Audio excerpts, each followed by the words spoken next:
Person stumbles into an open mic with a new poem they want to share. Person is super nervous and still looking for their unique voice.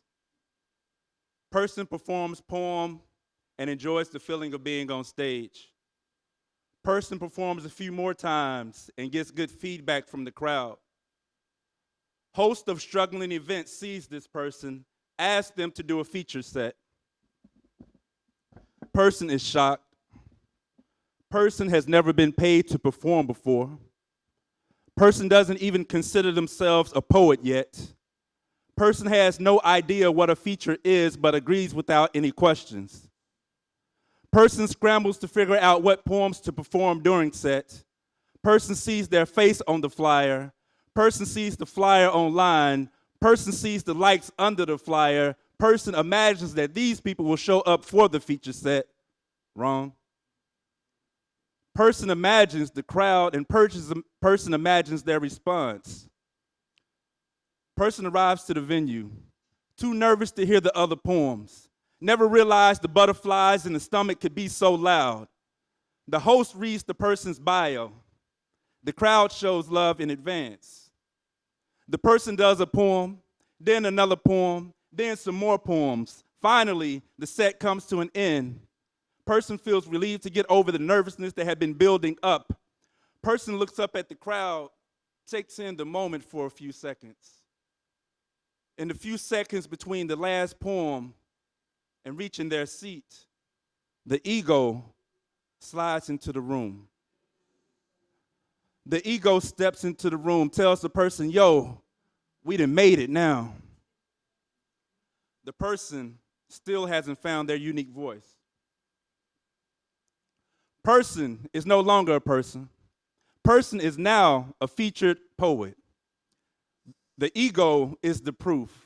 The ego is the proof. Featured poet stops signing the open mic list. Ego is too big to be held by a list. Featured poet shows up halfway through the event, but yo, give me a good spot. Featured poet don't even get nervous on stage no more. Featured poet say they so tired of you requesting that poem. Featured poet does the poem anyway, since y'all asked. Featured poet forgot how it feels to have a new poem they want to share. Featured poet is now more concerned with impressing the crowd. Featured poet is now more concerned with you capturing the right angles. Featured poet needs to get the follower count up to feel relevant out here. Featured poet begins to sound formulaic. Ego says, it ain't the poem, it's the crowd. Featured poet blames the crowd. Featured poet gon' God damn it, all right.